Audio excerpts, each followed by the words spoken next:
Vážené dámy, vážení páni, vážení priatelia, chcel by som vám takto v rýchlosti ukázať jedno krásne auto, ktoré rovnako ako trieda S má právo povedať si nositeľ technológií.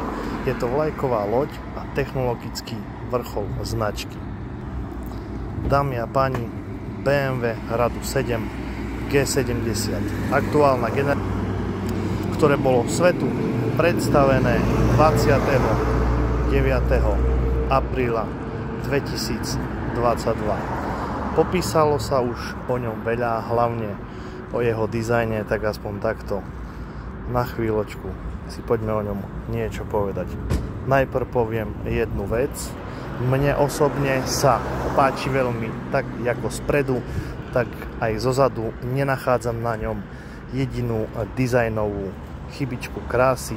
Dizajn je opulentný a ja si myslím, že pri takomto aute sa to takto má a takto patrí. Takže aspoň takto v rýchlosti si o ňom niečo povedzme. V čiernej farbe, vozidlo má fabrický M-paket.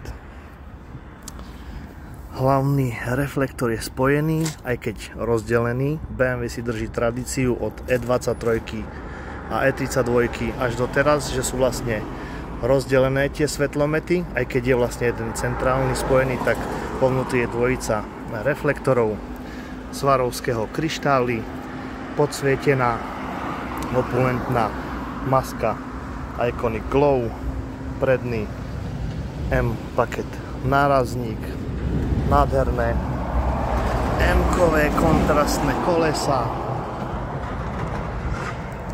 Interiér je nádherný, v hnedej koži, ja mám slabosť na hnedú kožu. Je minimalistický a zároveň futuristický.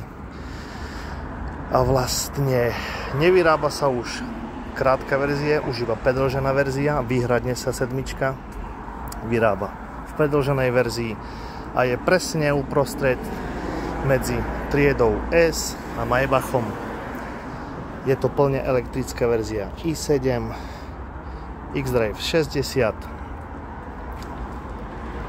a je to vlastne prvá sedmička, ktorá sa ponúka v elektrickej verzii. Takže priatelia, aspoň takto v rýchlosti som vám to chcel ukázať.